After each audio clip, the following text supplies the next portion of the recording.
পরি নই, আমি পরি সেজে এ বাড়িতে ঢুকেছিলাম। ফেঁসে গিয়ে নিজের মুখেই সব স্বীকার করলো ঝুমকি। প্রতিজ্ঞা ধারাবাহিকে দেখা যায় অভি ছুটিকে বলে, ভয় নেই, আমি তো আছি। কিন্তু ছুটির চোখটা ঝলঝল করতে থাকে। ছুটি ভাবতে থাকে এই মিথ্যে বইয়ের অভিনয়টা সে পারবে তো, কিন্তু পারতে তো তাকে হবেই। কোর্টে এই উকিল বাবু ছাড়া বাবাকে কে বাঁচাতে পারবে? দেখা যায় ছুটি আর অভি দুজনে শাক পাকে বাধা পড়ে। দুজনে অগ্নি সাক্ষী করে বিয়ে করে। অন্যদের দেখা যায় ধুমধাম করে এঙ্গেজমেন্টের জন্য রায়বাড়ি সাজানো হয়। তাদের অপেক্ষায় যখন সবাই প্রহরগুন, তখনই ছুটির হাত ধরে অভি বাড়িতে ঢোকে। অভির পাশে কনের সাথে ঝুঁকি। এটা দেখে ঝুমকির মাথায় আকাশ ফেটে পড়ে। ভাবতে থাকে অভি, তুমি আমাকে ঠকাইলে তো।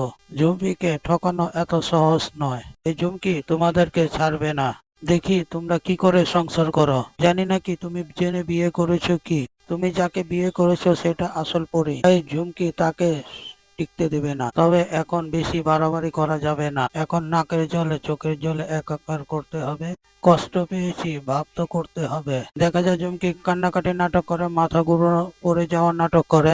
আর ঠাম্মি ঝুমকির পাশেই থাকে, কারণ এটাই তো পরি। এরকমটা ভাবতে থাকে। হিরেময় প্রচন্ড রেগে যায় অভির উপর, তার মেয়ের সাথে এরকম অন্যায় করার জন্য।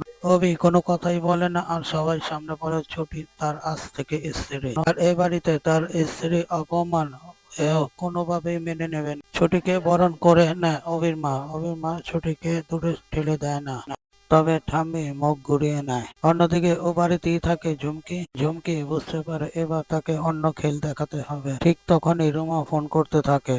এদিকে ঝুমকি সবার চোখে আড়ালে গিয়ে রুমার ফোনটা রিসিভ করে। রুমা ঝুমকিকে বলে, ঝুমকি বলেছিলাম না হেয়ারিং আছে, আর হেয়ারিং এ তোমাকে চাই, ভুলে গিয়েছিলে।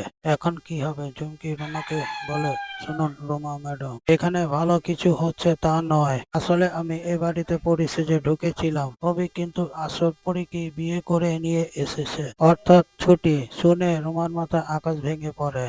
ঝুমকি বলতে থাকে, এবার আমি কি করব? এবার যদি আমি ফেঁসে যাই তখন কি হবে?